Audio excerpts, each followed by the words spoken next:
Okay, we are live now. My X is not live. I don't know why. Let me click on go live again. We are live on Binance. We are live on. Okay, let me connect again.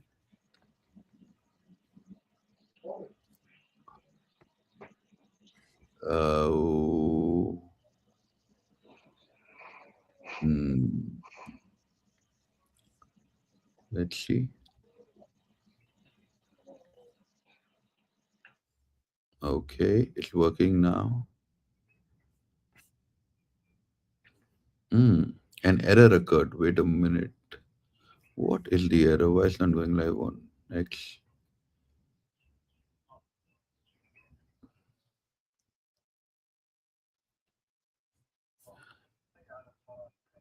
Supposed to be very seamless. Let's see. But LinkedIn is live, so I'm happy about that.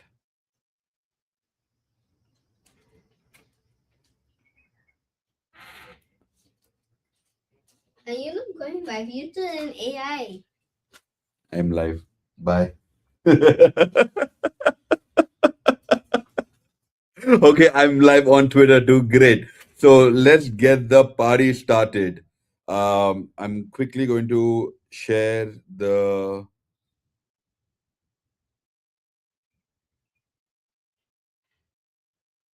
I'm sharing it with everyone, so we are all going to wake up.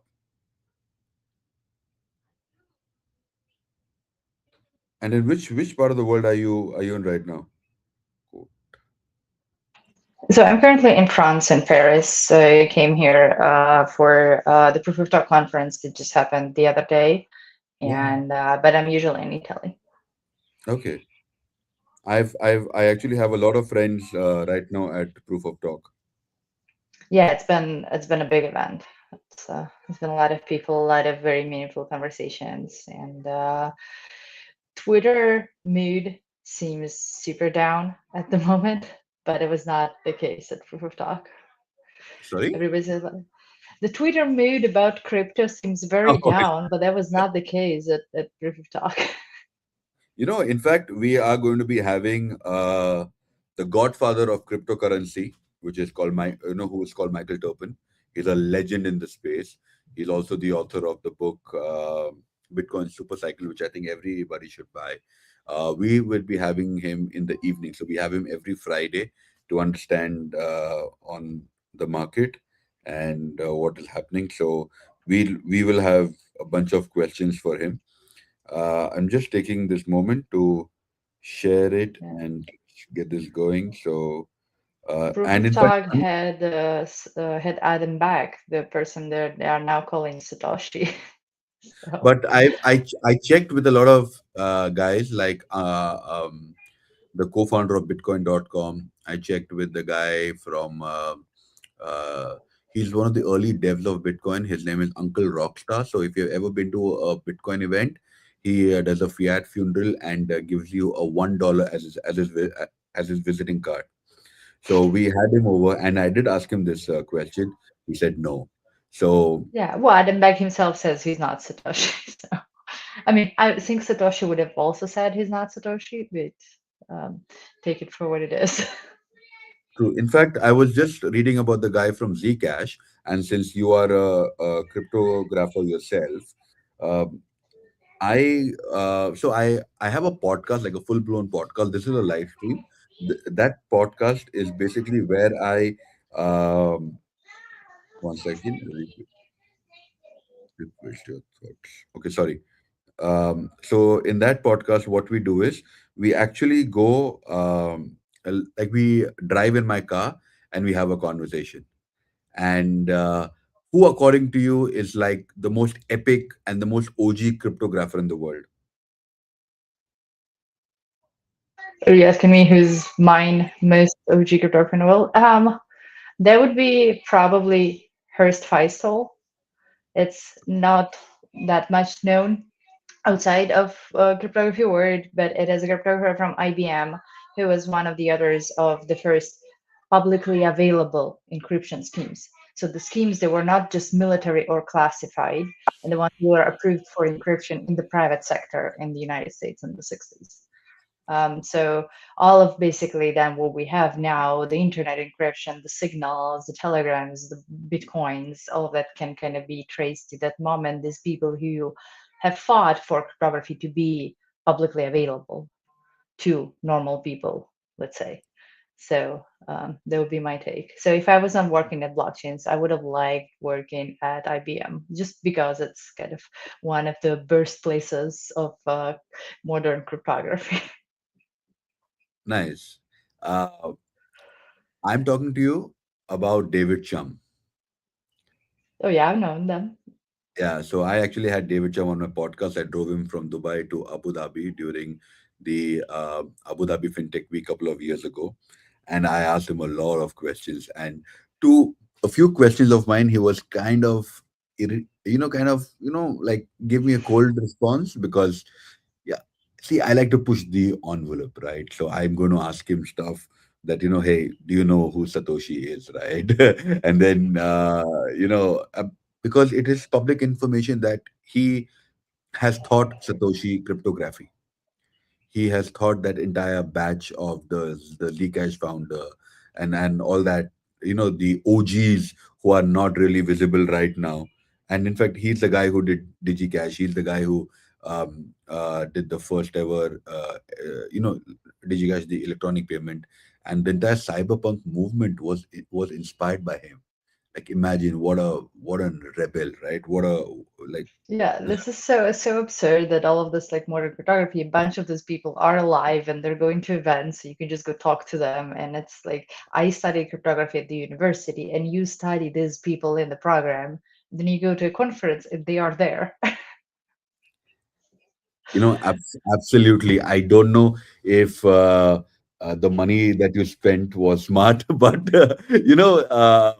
I I'm a dropout. All my knowledge, all my information is actually hands-on, right? So and many years ago, I found out the easiest way to learn is to get in smart people like you, chew their brains, and understand as much as I can.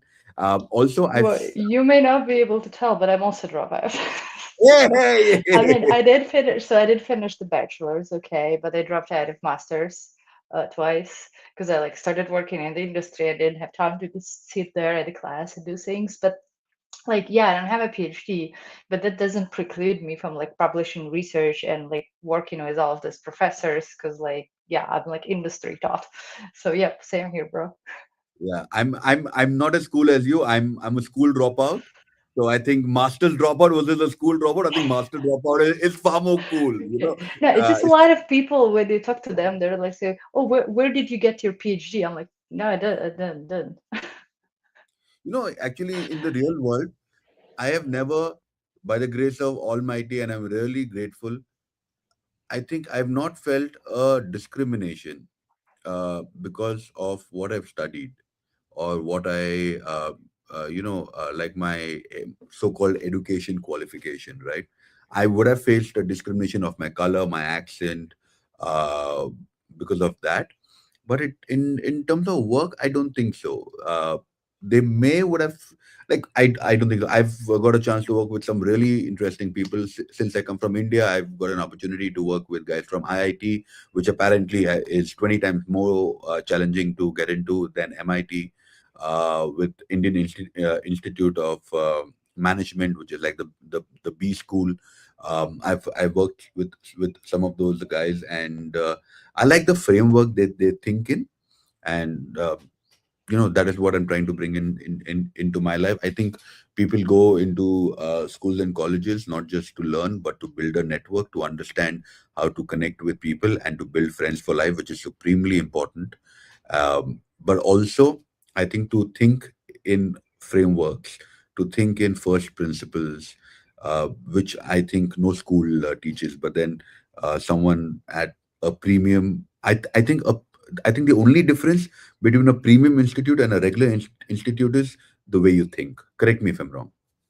Yeah, I would actually about to push back on that because I think what's if you get in some sort of it doesn't have to finish, but like education in maths and like computer science, if it's like a goodly structured one, what it does is it teaches you to think about things that you do and problems that you face in life as structural, like architectural puzzles that you can then address if you break down the problem in certain steps and you address each one of them and so on and so forth. It teaches you logic, which is all of the like you know informatics, computer science, cryptography, they're all based on the study of information, and basically everything you do in your life is taking in some information, analyzing it somehow, and outputting some action or no action on your behalf. So there is I used to work at Wolfram Research with Steven Wolfram, and he's pretty famous about his computational thinking books, and it's a series of like kind of textbooks and puzzles. They just ask you pretty simple questions that you need to break down and kind of build up your logical thinking, your logical understanding of the world that can be very helpful for whatever job you do, be it analytics, be it statistics, be it even with people. So yeah, I'm very, very pro that. Let's actually okay, first thing, I've sent you both the links on Twitter and on LinkedIn, so just do a Yep. quick check. Reposted. Yep. Yeah, and I've just got the updates that the viewers are now coming in, though we are still live. I actually like to bring in a couple of my own viewers in this office room of mine. But my in-house viewers are like about 10 and 12 years old. So, Yeah, I they think I saw one. that dude is savage. So he had no idea what was happening. He actually gave me the T-shirt because I come from a tropical country and I'm living in a desert. So we are like didn't have the top on, and then he very nicely came and gave me the T-shirt. I said thank you, and then saw the time and I saw your message. I'm like, oh, okay, I need to get ready. Uh, Luckily it is so quick and easy, when you are like in the right mindset to go, and Yeah, I here mean we you've done this hundreds of times. well, yeah. So that's my 10-year-old viewer. So he's going to sit there and will listen to our conversation and stay out of the frame. Thank you. Okay, let's talk about first, what is cryptography? Can you break it down? In fact, I should actually bring in guests, put in my two kids, and ask them to like break it down for us.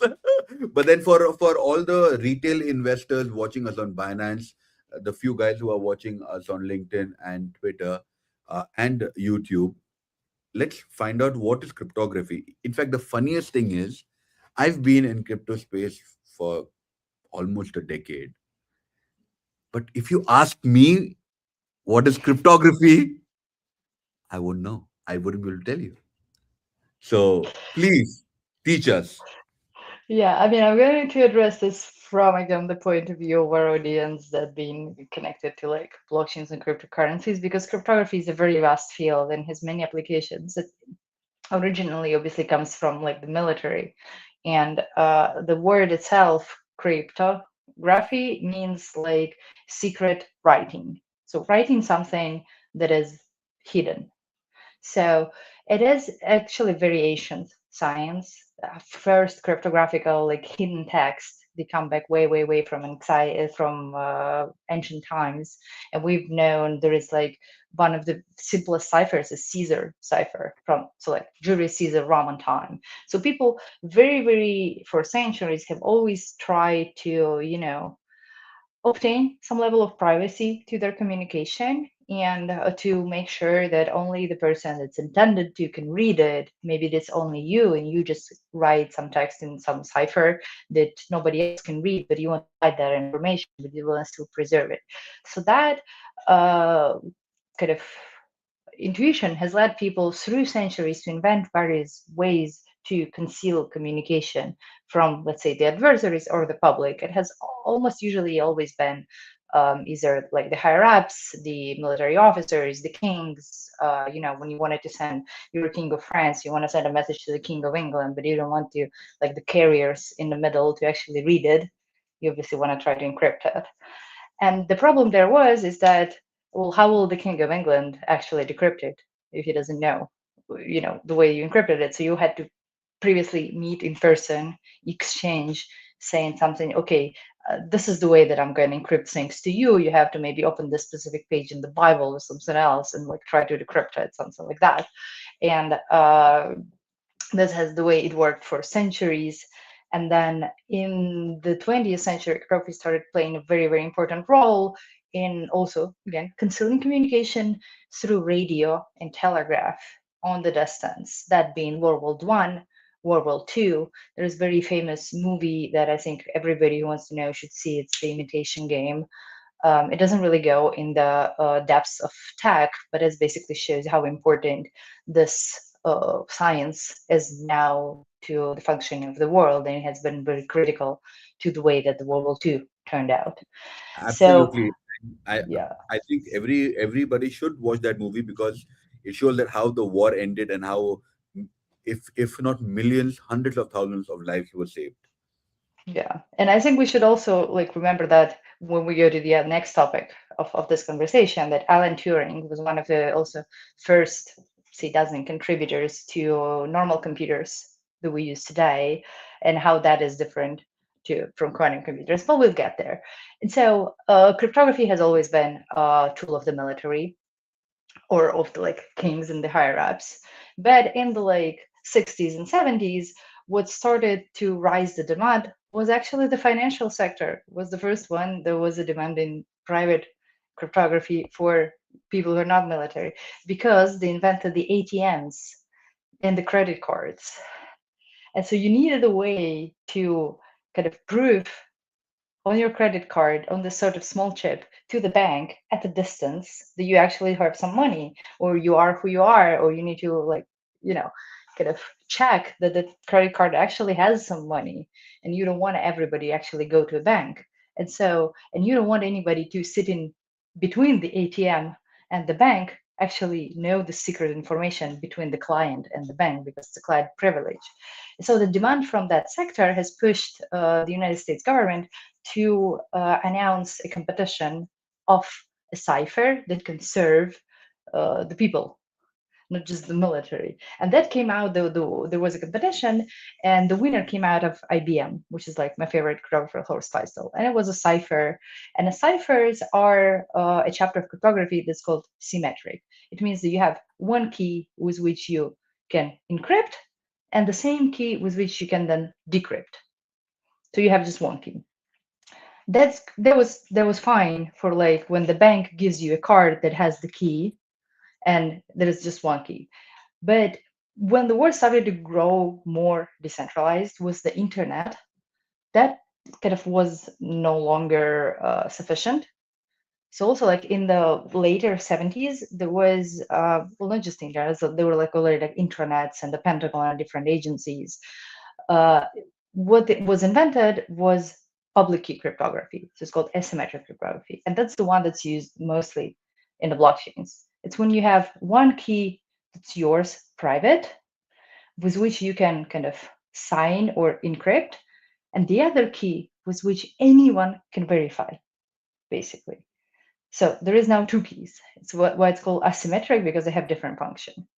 And then that has blah blah blah years and years and years led then to the creations of blockchains, because on the blockchain, as you know, what you have your private key, and right now it's a seed phrase, but you just take a bunch of words, you kind of type them in, they get scrambled around, and they give you some sort of alphanumeric thing that only you know.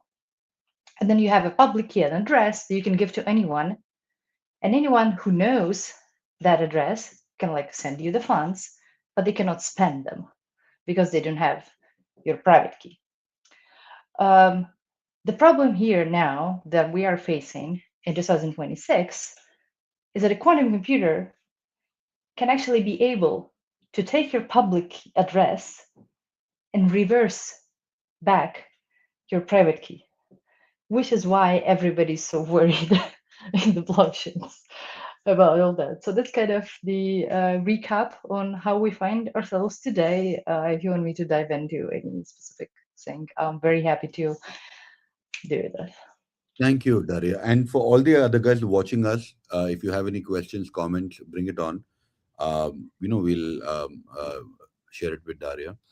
The first thing that I want to also understand is, so even here clearly that most of the inventions that we see in today's world is either because of war or pornography uh, that we have, right? And I'm glad you brought this up, because what I'm trying to understand is that with quantum computing, okay, first thing, the history of cryptography, the way you mentioned, thank you. uh, I think it. I think as kids, we all have used some kind of a secret code, messaging, and even while growing up in certain families, you would have like some cryptid code to talk to, because growing up in India, you grew up in a joint family. You did not grow up in a nuclear family. And if the mother is seated with all the aunties, and if you want to ask something, so there is a code for it, or perhaps a different language.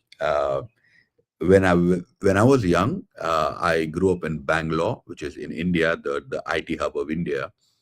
There, my friends were speaking a language called P language, which is basically I've never been able to learn. I've never been able to cipher it or decipher it. It is apparently you add a P in the middle of every word, which is Vaibhavv, which it would say Vaibhavv, or something on, like, something on those lines. So cryptography as a concept is thousands of years old, is what I understand. Uh, First thing, what is the need of quantum computing? Uh, is it to solve greater problems? Is it to solve, to provide us more speed in terms of the way we are computing? Because right now, what Super Grok, which is uh, Twitter X's chatbot, is my favorite, because it gives you four experts to sit and chat with, and they will tell you why it should be good, why should not be good, what can be done, what cannot be done, and gives you an entire thing. So imagine my months of research, right? If I'm doing it half-hearted, months of research is now 5 minutes with the right questions. What is the need of quantum computing? What are the use cases of quantum computing? Yeah, so there's a lot to unpack here. So, I mean, just to your comment about Grok, that's not really computing. That's mostly kind of like database search, I would say. It's just like you have, instead of going to a library and reading a bunch of books, you have them all in kind of compressed into one model. So it's a different, like, let's just not get into AI, otherwise we're gonna take like 6 hours here. So the way that computing is today, the ones that we have on a laptop and like everywhere, it's kind of logical computing. It's like we have represented all of the operations that need to happen to like send a message, to type something in, to save, to kind of turn on the computer as strings of bits and bytes and logical operations. So like plus, minus, uh, if, or not, and all of this like zeros and ones. And those can be very, very primitively looked at as kind of like relays, where you have one switch like for your light. If it's on, it's one. If it's off, it's zero. And if you put a whole ton of this sort of switches, it can be 000, 0001, 00011, 1010. And with that, you can represent basically all of the information in the world if you have enough zeros and ones. So that's kind of like logical So, computing so that hold we on. use today.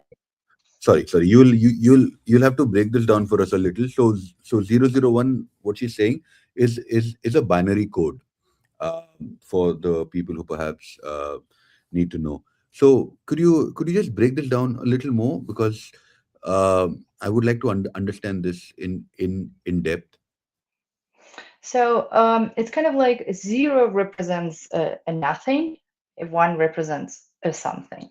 So if we are trying to count, let's say, I don't know, sheep with zeros and ones, and we don't have decimal numbers, we only have binary numbers. So if we have no sheep, it's a zero.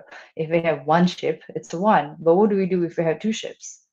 We just add another registry. And so when we have 00 is zero ships, 01 is one ship, and 10 is two sheep, And then, okay, but then what do you do if you have 10 sheep? You just add more of this kind of, let's say, boxes to check. It's either checked or unchecked. And kind of, you just have to scale up from that. And how do you kind of add? You kind of add more sheep and you add more ones to those zeros. And how do you, if you have to give them away, you kind of erase the ones, you turn them off, you just have the zeros. But that is basically you can represent all of the information at all like that.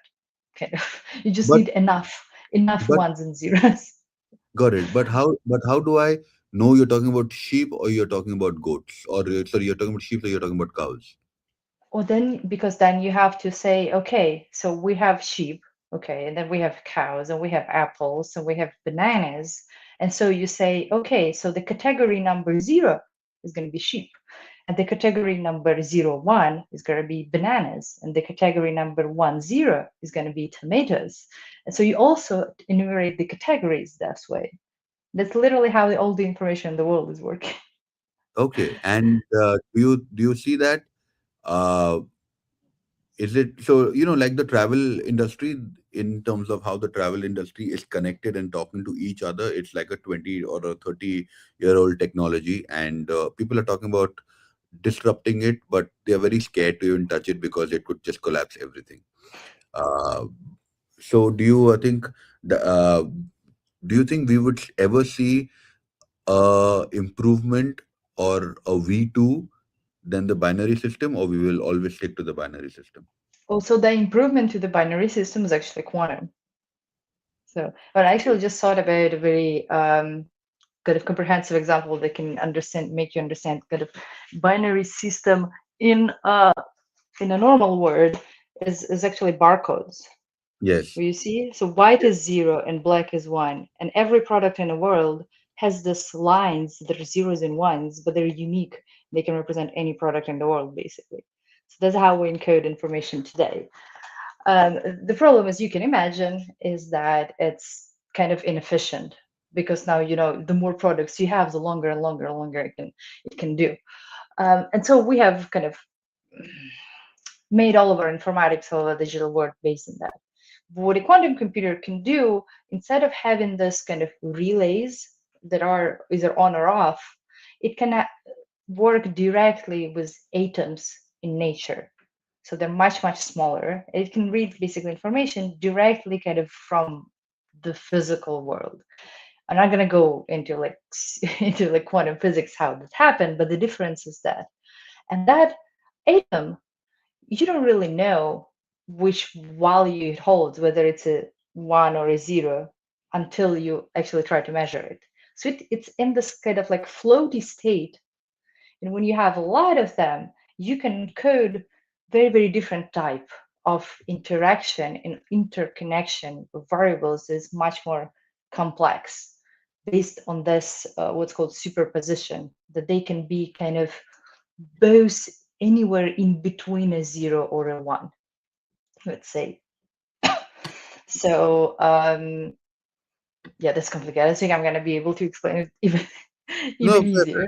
So the thing there where the quantum computer is good for is not necessarily replacing all of the workflows that we do today, but it's about answering questions that are harder to encode in just zeros and ones. The questions about nature, and the questions about nature would be weather, for instance, simulation. It would be chemistry. It would be kind of, and in practice, that can have like new medicines, like new drugs. How do you simulate chemical behavior of a new drug in like a certain environment? And you can basically, because of the superposition, encode many states and many connections about all of the different variables. So that's what you want to know with drugs. Is it affecting, your protein? Is affecting your blood? If it's affecting your this and that, heart rates and so on. So and another examples of those could be also financial variables, economic modeling about how certain policies is going to affect the population, how certain factories are going to affect the climate, and like all of the problems that have some sort of hidden structure. Like weather has some structure, it kind of relies on sun and relies on wind and relies on certain things, but that we don't necessarily know what it is. And by trying this kind of quantum encoded states, we can try to reveal these hidden structures. so So you're that's what saying, quantum computers can be good for. so you're saying that with quantum computing, like the word says quantum computing, uh, we could actually, if we have enough data, we could predict the future accurately. Yeah, I don't think I want to answer that. I don't know. So what a quantum computer can do, it can simulate a lot of different combinations. And maybe if you have a quantum computer big enough, you could simulate more combinations. You could be able to predict the future, given what all the combinations are. But yeah, it's a philosophy question, bro. I'm a mathematician. Okay, let's move on and let's find out in terms of every, as you mentioned, everybody in crypto is kind of saying, oh my god, quantum computing. The what I hear is that the OG Bitcoin uh, guys are saying that let's freeze all the old Bitcoin wallets that's not been touched. It's been proposed, like like for example, Satoshi's Bitcoin that has not been touched, a million um, Bitcoin is there in that wallet, and then you have other guys who perhaps have not touched their wallets ever since the time they mined it or they were given.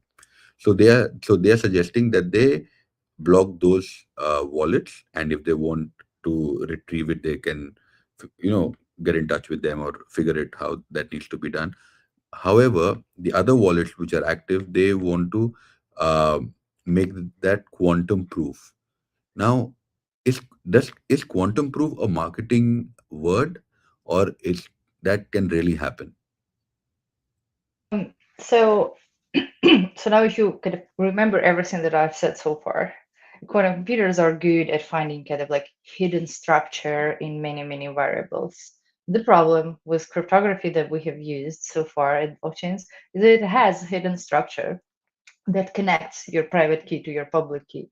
It's just so complex that like a normal computer cannot walk it back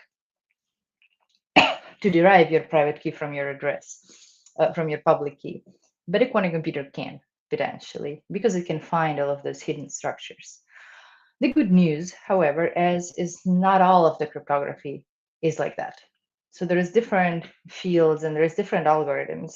And this, you can say the two big chapters of cryptography is the one that works with data as integer numbers, and the one that works with data as bits of zeros and ones.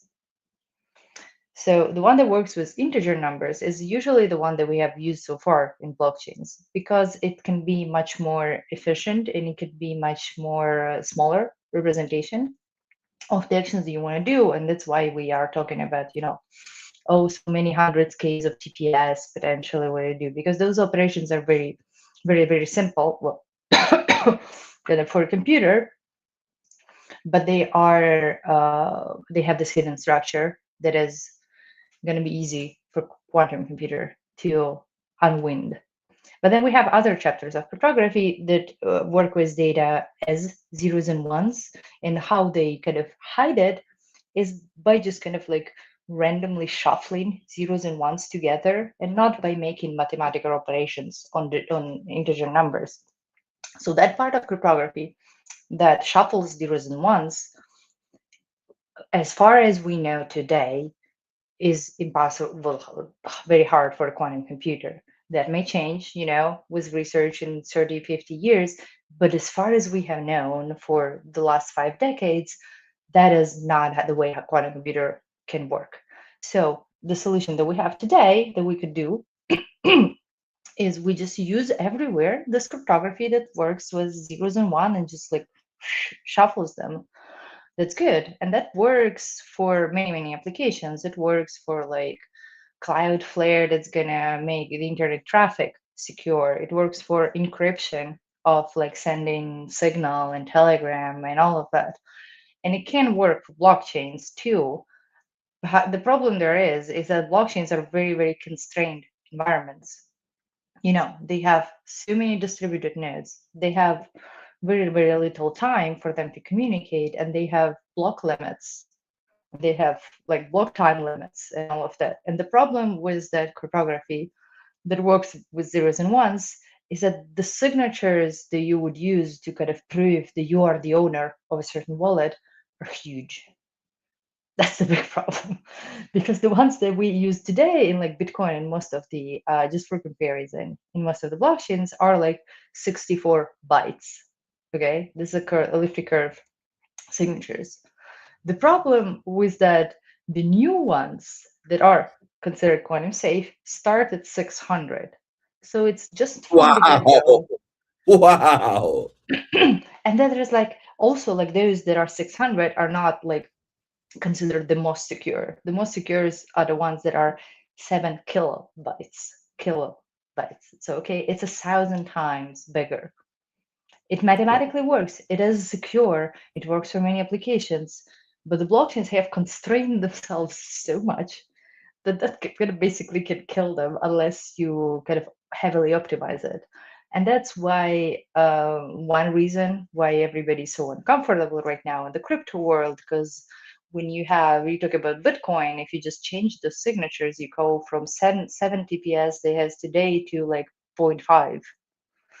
If you talk about Ethereum, they have their own problems because they also need to change consensus. If you're talking about Solana, that has been selling their super high TPS as their main selling point, are they going to nuke at least 10x out of that?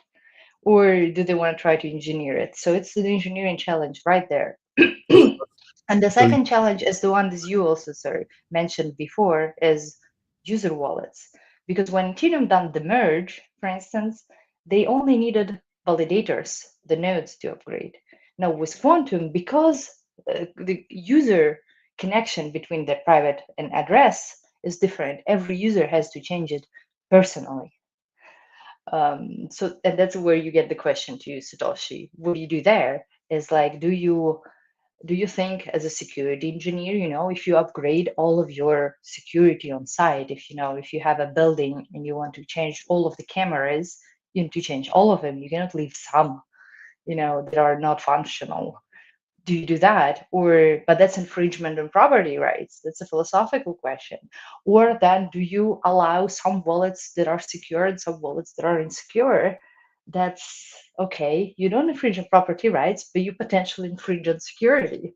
So it's gets philosophical very quickly, which is an interesting thing to see in math.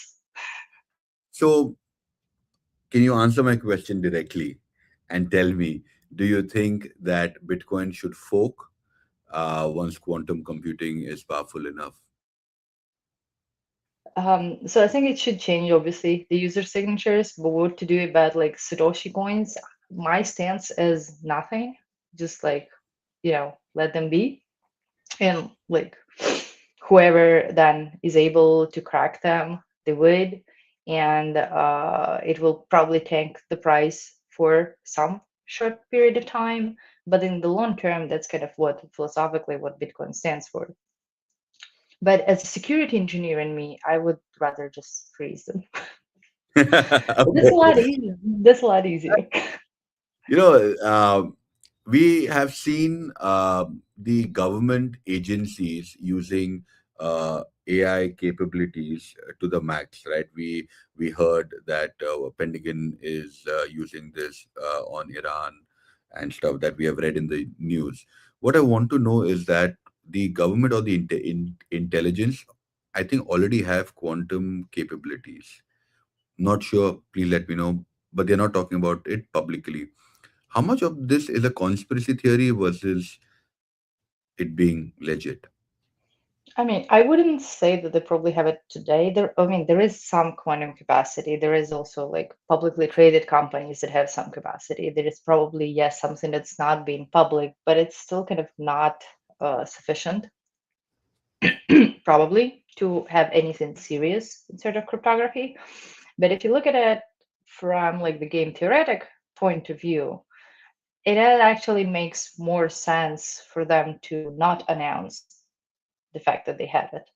So, yeah, you can call it a conspiracy theory, but like it's kind of like with, I don't know, with a nuclear bomb. Like if you have it, you don't really necessarily want to tell everyone how you did it, so that everyone's going to be having it. So that's kind of the question. Then another there is that people argue that why would, if you have this quantum computer, you can do anything. Would you really even care about Bitcoin? That's, that's as a security engineer, you don't want to really place your security on hope that somebody is not gonna care. That's a bullshit argument.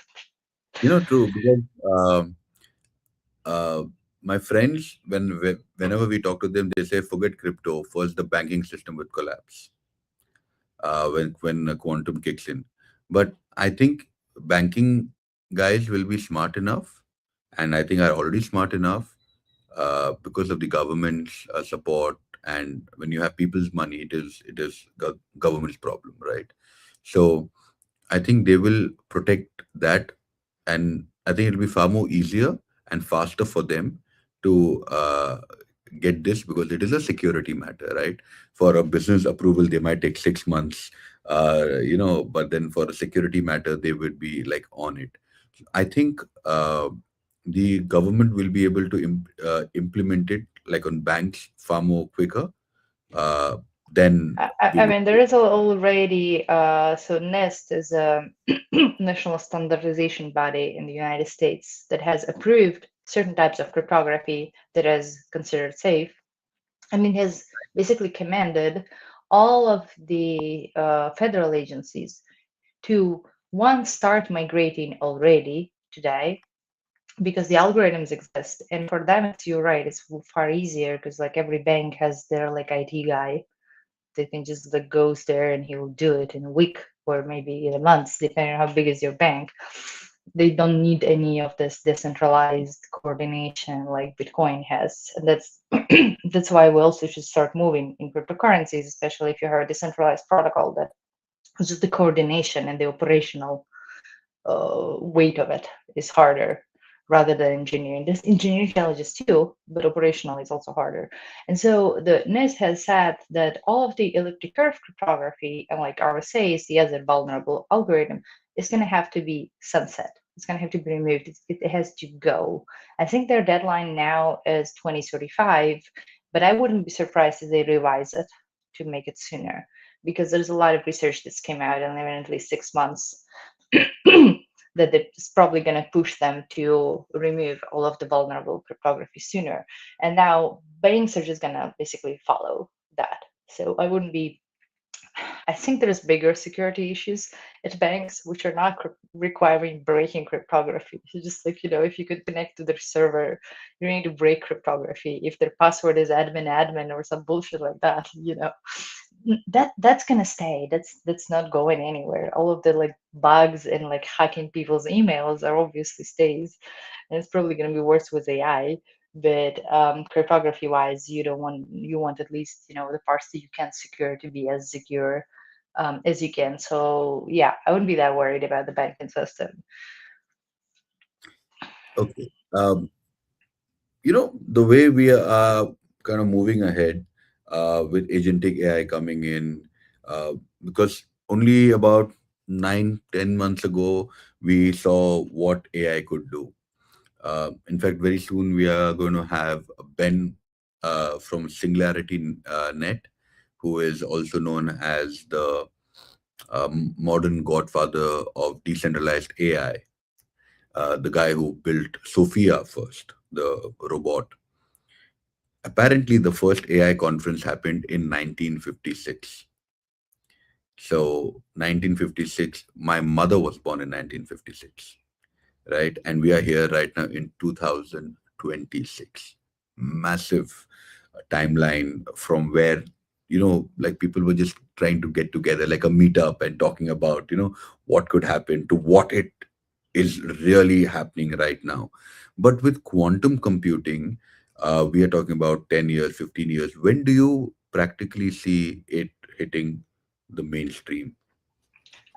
Well, I wouldn't be able to tell you what is the first quantum computing papers that came out, but it's already been like longer than you imagine. It's not 10 years, it's like at least a few decades, and it's been a long way from theory to practice, and there is a lot of different architectures that we could do.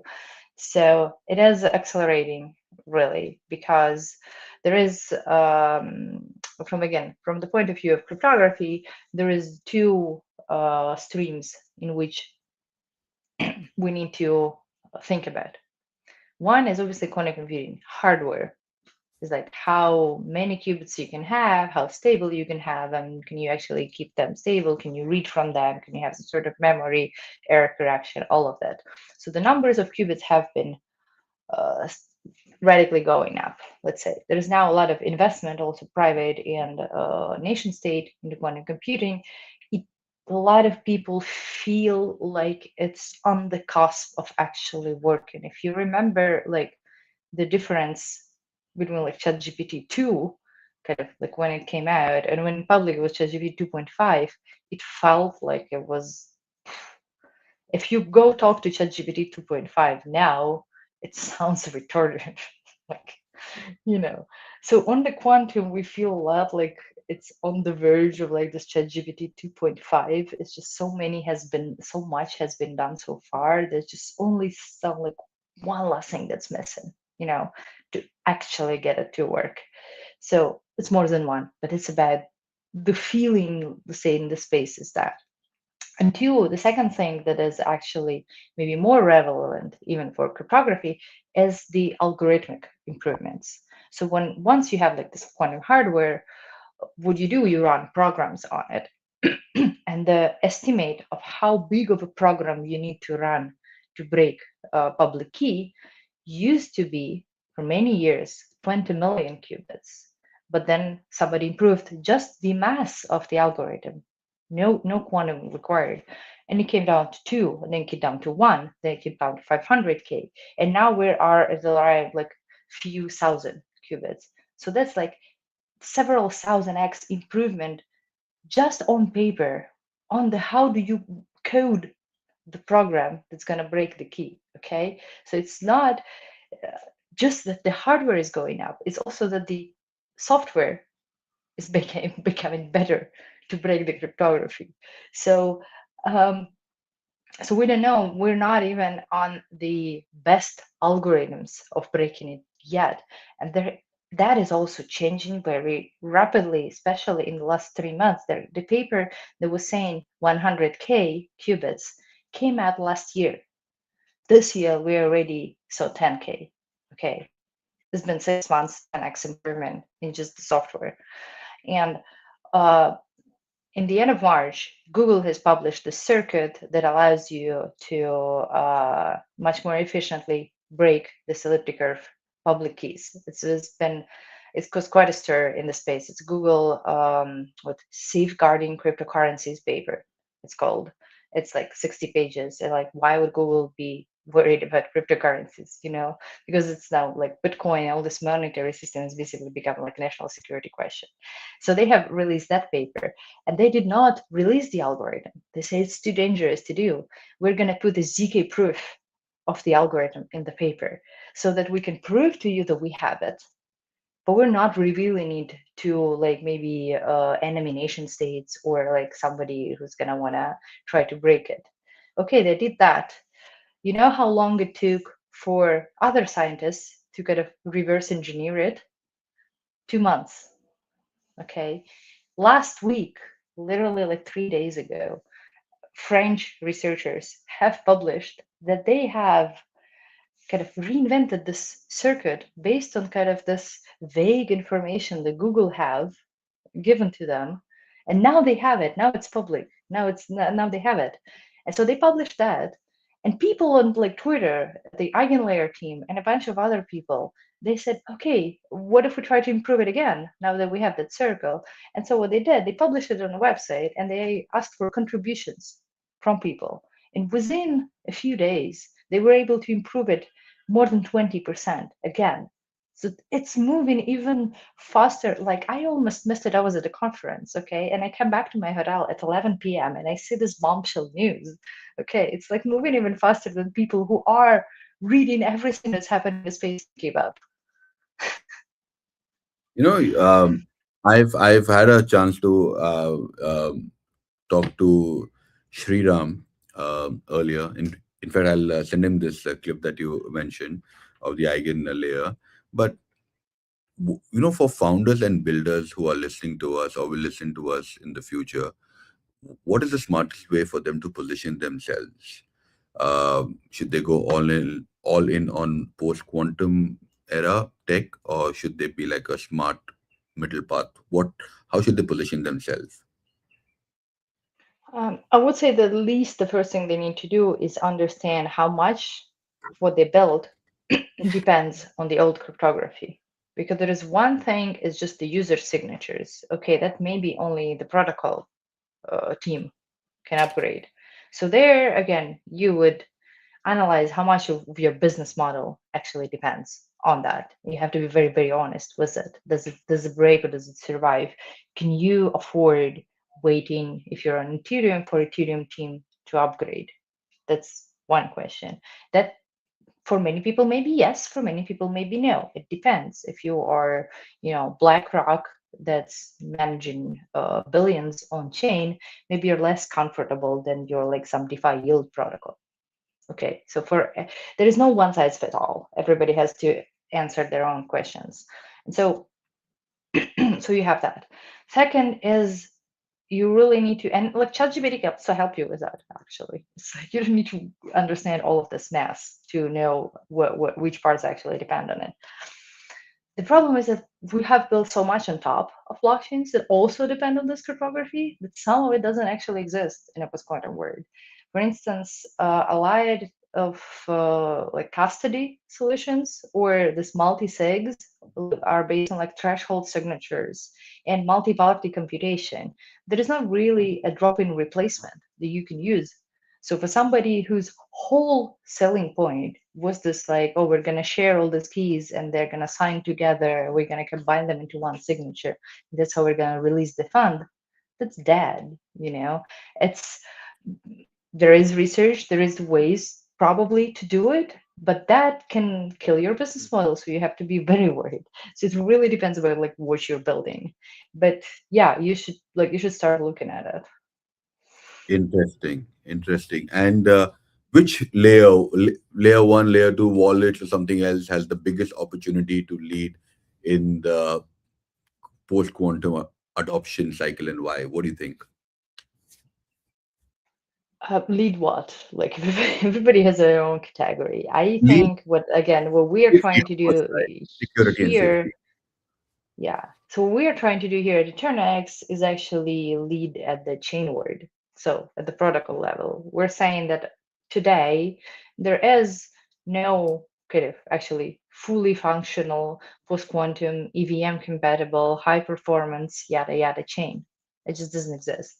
There is some of the older chains that are just kind of Bitcoin sort of style. Okay. You can just send some money around and that's quantum safe if that's what you do, maybe that's sufficient for you. That has the same TPS as Bitcoin. Okay, there is a bunch of newer chains that also pop up in the last 3 months. Some of them are obviously just like token farming scams.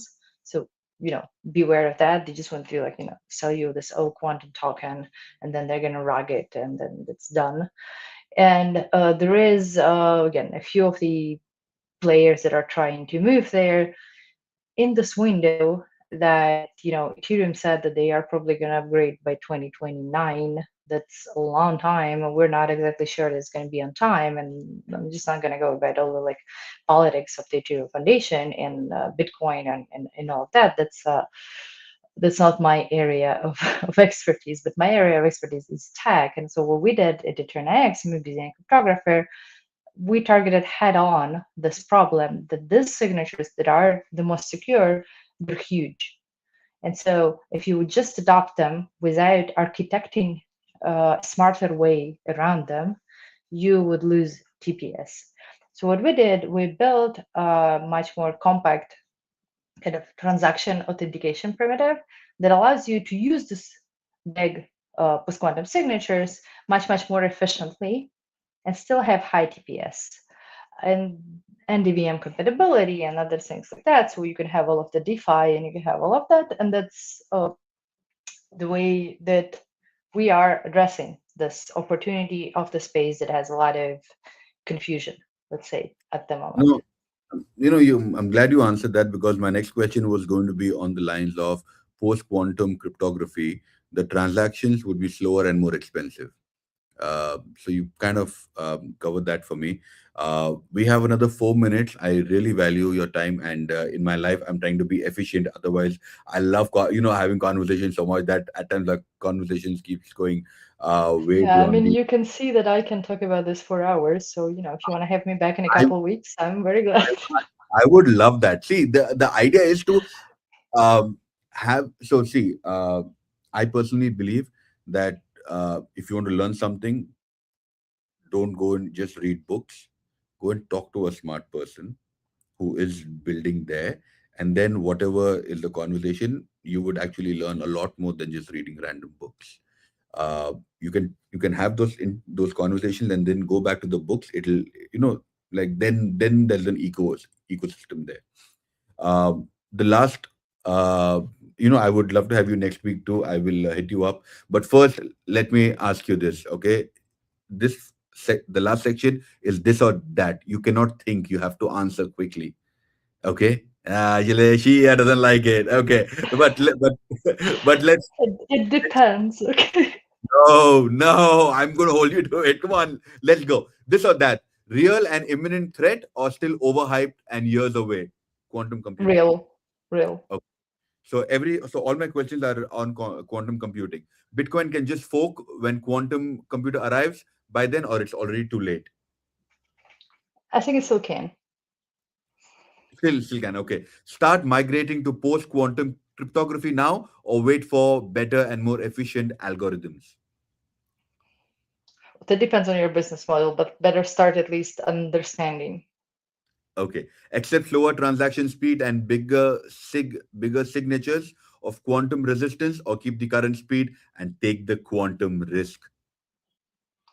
Nicer, better first, but my answer is actually we now have the opportunity to architect better systems so we don't have to pay the slower. Okay. Trust the NIST post quantum standards, or crypto should build its own independent standards. I think at this right now with Trust the Nest, because those standards have already had decades of people looking at them, at least. But again, the answer may be different in 10 years. Build brand new post quantum native blockchains, or focus on upgrading the existing chains like Bitcoin and Ethereum. You know my answer. I am building a new chain. That's my opportunity. But if you would be, if you'd be talking to Vitalik, he probably would have said the second. I'm saying the first. Yeah, I was talking to some great conversation with miners, and the entire mining community is still upset with him. Let's talk about Ethereum will lead the post quantum adoption, or Bitcoin will move faster when it really matters. I still think Ethereum is gonna move faster. I think too. Invest in post quantum projects and companies right now, or wait till the threat becomes more obvious. Depends how much you want to earn. Like, for people in crypto, I would still probably wait a little bit. Okay. Uh, Not too every much. day, yeah. Just wait as like as little as till you are ready and your chain is ready, right? Yes. That'd be So hopefully next year. inshallah. Um, So everyday users should start moving to quantum resistant wallets today, or there is still only a problem for few institutions and protocol for retail I users. think for retail users, it's not a problem just yet. No. But Okay, if you are building again on chains, if you're building an app on a layer two or something more serious, you have custody, you have wallets, you have yields. Those people who base their business on this should start thinking about it. great. And post quantum cryptography will make crypto more decentralized in the long run, or it will push more power towards the bigger players and institutions. Mm, well, just technically because it's bigger, I think it would push, but I think again, the hardware scales also faster. So I don't think it would affect that much. Great. So 1 hour, one minute. This is timeline for me. So I'm saying to myself, good job. We are now at the end of the conversation. At the end, I generally ask people two very important questions. Um, the first question I asked them is, what are the questions do you think I haven't asked you? Right? That you think is more valid because you're from the inside and I'm from the outside. But unfortunately, we won't be able to take that question. We will do that next week Okay, with I you. have a week to think about it. Shit, that's going to be worst. The second question that I want to ask you is this is a bit personal. Which part of the world are you from? I'm actually from Ukraine. You're from Ukraine. I'm from India. There are young kids, ambitions. They are, waiting to go and face the world. They are still trying to figure out what's going to happen. Ukraine is still war struck. India has got multiple issues. The guys, the kids in the tier two, tier three cities, what would you tell the 16-year-old Daria, the 17-year-old Vaibhavv, who's still trying to figure out and make a life for themselves? Because by the time they turn 18, by the time they turn into an actual workforce, they perhaps will not even be a workforce. When they're ready to enter the world is going to be like nothing that they've ever seen. So, what would you tell your 16-year-old self? Well, I think I want to say something that was the beginning of your this question is that I was still trying to figure it out. You should be figuring it out as you go. There is never going to be a day where you have figured it out and now you can finally do it. It's never happened. The world is changing very quickly. The world is bigger than your brain. You will never be able to understand everything, and there's never going to be a better day than today, and there is never going to be. You don't know what's happening tomorrow, and I think that's probably also very relevant for both people in Ukraine and people in India. So the only day you have is today. So if you're honest to yourself and if you are moving, if you want to move to something better, when you need to act today, like do one step, do the second step. If you cannot go the whole way today, just start moving. And there is, you're never going to figure it out. Nobody has it figured out. I was just coming back to that. Guys, if you get an opportunity to watch this or share this clip with somebody that you know, nobody in this world has figured it out. We are talking about Vitalik, we are talking about, AI, Web3, crypto, banking. They pretend to have figured it out. The reason being, you're trusting them and you're putting your money, right? Yeah, So, you will figure out certain parts to certain extent. Some parts but better than the others. For some parts, you're yes, listen to people who have got it figured out, but nobody is you, and nobody's better than you at being yourself. true. So be ready. The world is changing at a speed like never before. I get a lot of guests and they tell me, oh, we saw industrial revolution 150 years ago. We saw the computers and the internet 30 years ago. Nothing has moved at this speed, right? There was time and there was energy given back in the day to kind of figure it out. Right now, the market is ruthless. So my suggestion to everyone watching us out there, like how Daria said, don't worry if you haven't figured it out. First thing, do not worry. Second thing, make sure that at least 2 hours, irrespective of your age, you might be 15, 14, or you might be 60 or 70. Take out a couple of hours a day, read about what's happening, and get into rabbit holes. Rabbit holes should be your friend. And the most important thing is don't worry. As long as you can see the first couple of days or first couple of weeks of your life, and then you can keep building on. A great example is if I'm driving from Dubai to Abu Dhabi in the night, I don't see my entire route, right? I have a map that might keep changing as per the traffic and as per the road closure, but I'm still driving 1 kilometer at a distance, and that's what I can see. So have faith and believe that you can get it done. The world is changing. You need to evolve yourself, and the beauty of human brain and human body is that it evolves with you. So never lose hope, keep evolving, and keep coming back to our stream. Tonight we are going to have Michael Turpin, the guy who actually launched Ethereum. He was also impacted by one of the biggest sim swap scams in the world, which I think in today's money would have been about $230 million. So stay safe. Monday, we are going to have my very dear friend Mo from London.